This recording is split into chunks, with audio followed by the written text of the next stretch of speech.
Now it's a climactic moment. You want to know what happened next. That's what you want to know really badly. Now at that point, Allah says what He wanted to say all along. Allah says, إِنَّ الْإِنسَانَ لِرَبِّهِ لَكَنُونَ. No doubt the human being is truly disloyal to his master. Allah says the human being is not loyal to his master at all, for sure. SubhanAllah.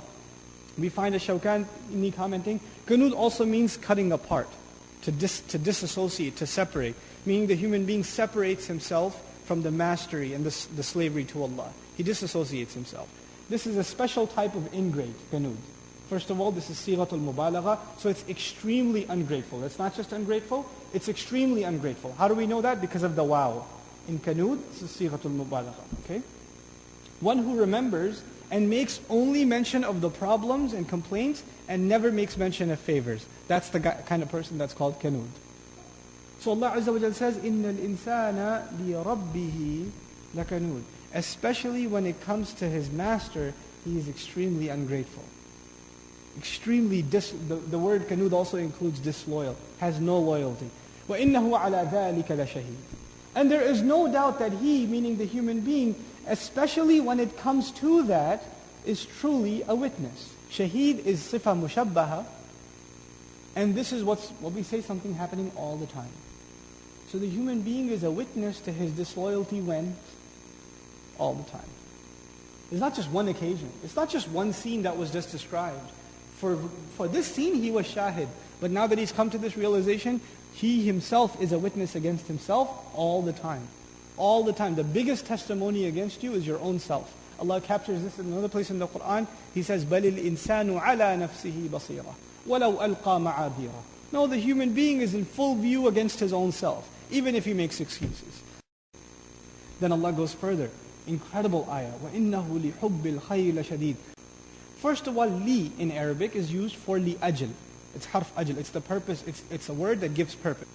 Allah did not say for wealth. His love is intense. The word for is not used with wealth. The word for is used with love. إِنَّهُ li hub. Not lil khayr, but li hub. Li hubbil khayr. For the love of wealth, he is severe. He's intense. What does that mean? The word hub, if you look at the linguistic meaning in the Arabic language, we find as follows. The word hub means that it is defined as a perception of something desirable and one engaged in relentless pursuit of it. Hub in Arabic is defined that when you see something, you think it's very good for you. And then you do whatever you can to get it. When you're doing that, it is said you love it. So now, the word love of what? In the ayah, love of what? Hubbul khayr. Khayr in Arabic means good. But every mufassir says khayr in this ayah means mal, wealth. So why not say lihubbil mal? Why say what? Lihubbil khayr. Instead of saying the love of wealth. For the love of wealth, he's severe in his love of wealth, and for the sake of it, for the sake of keeping that love alive, he's tough, he's shadeed, and he's unflinching. And shadda in Arabic is to tie a rope also, so he's tied up in it. He's locked in it. But here the word khayr, I want to share with you an incredible comment, which we find by Ibn Zayd, rahimahullah. سَمَّ اللَّهُ الْمَالِ خَيْرًا. Allah named mal, wealth, in this ayah as khayr, as good. وَعَسَىٰ أَن يَكُونَ شَرًّا. And it could be that it's bad. Isn't that true? Wealth could be good and wealth could also be bad. So how come? وَلَكِنَّ النَّاسِ يَجِدُونَهُ خَيْرًا فَسَمَّاهُ خَيْرًا. It's because people always think of wealth as what? Good. So Allah called it good because Allah is basically translating the mentality of the kafir. For the kafir, there's no difference between wealth and good. Oh, you think that's good? Basically, what we're learning here is Allah Azza wa Jalla is being sarcastic. Oh, this is what you think is good? This is what you have so much love for and it's so intense for you? For the sake of preserving that love, you are so bent upon it and so intense? SubhanAllah. إِنَّهُ لِحُبِّ الْخَيْرِ لَشَدِيدٌ. SubhanAllah. أَفَلَا يَعْلَمُ? Allah poses a question. Does he not already know? Does he then not know?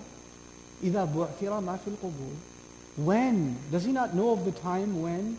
Whatever is in the graves will be not just turned upside down or brought out. Ba'thara in Arabic is a compilation, according to Raghib al-Asfahani, of ba'atha and a'thara. There are two words in Arabic that come together and make the ruba'i ba'thara. What the verb means is, you know how you have a box full of stuff and you stick your hand in it to find something? And you're throwing everything around until you find that one thing you were looking for? To basically turn things upside down to pull something out. Allah uses that verb for what's going to happen in the graves. أَفَلَا يَعْلَمُ إِذَا بُعْثِرَ مَا فِي الْقُبُورِ Like you're going to be yanked out of your graves like junk out of a box. SubhanAllah. Doesn't he know of the time when whatever's in the graves will be yanked out like this and pulled out from deep within? He said, well, doesn't he know when everything in the graves will come out? And then he says, SubhanAllah, how he completes the subject from Surah Al-Zilzal. وَحُصِّلَ مَا فِي الصُّدُورِ حُصِّلَ أو جُمِعَ مُحَصَّلًا في الصحف أو ميزة ما في الصدور من خير أو شر. The word تحصيل in Arabic, حُصِّلَ, rough translation, whatever is in the chest will be brought out. That's how it's commonly translated. But تحصيل in Arabic means to peel and extract something. From like you know how banana, you peel it and you take the banana out. Now imagine like you have mango or other fruits. You peel them, you get the inside, the meat of it, the mush that you really want, and you put it together and you pile it up together. Allah uses that word for what's in the chest. Everything will be scraped out of the chest. Like the chest will be peeled off and everything on the inside will be scraped out.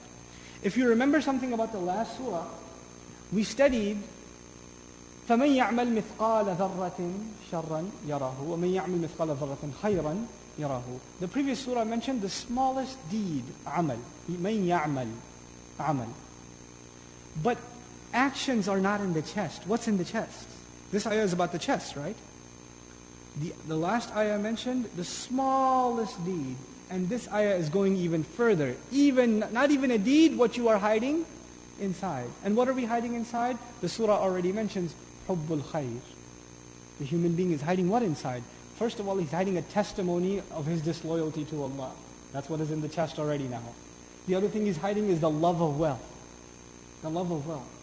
And this will be scraped out of him. So the previous ayah mentioned amal, and this surah mentions what's in the chest, the intent, the motives, the testimony on the inside, subhanAllah, completing the picture.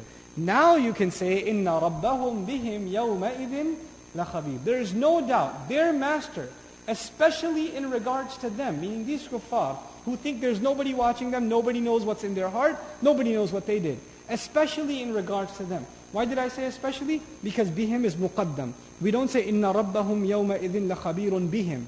If bihim was at the end, I wouldn't say the word especially. But this is ikhtisas, لأنه يقدم. Right? So inna rabbahum bihim yawma idhin la khabir.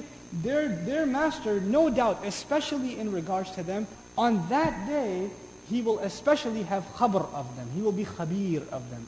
Fully aware. Fully knowledgeable. The word khabir, rhetorically in the Arabic language, is more powerful than alim. To be fully aware of the reality of something in every one of its details, inside and out. Why is that word more appropriate in this case? It's more appropriate because now we've come to the point where not only does Allah know what's on the outside, but also what's on the inside.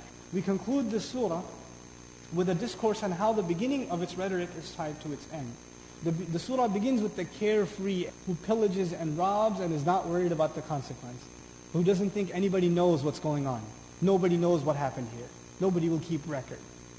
But the surah ends with someone who had full news and is fully aware with every last detail on what he did on the outside and what he's keeping on the inside. إِنَّ رَبَّهُمْ بِهِمْ يَوْمَئِذٍ لَخَبِيرٌ بارك الله لي ولكم في القرآن الحكيم ونفعني وإياكم بالآيات والذكر الحكيم والسلام عليكم ورحمة الله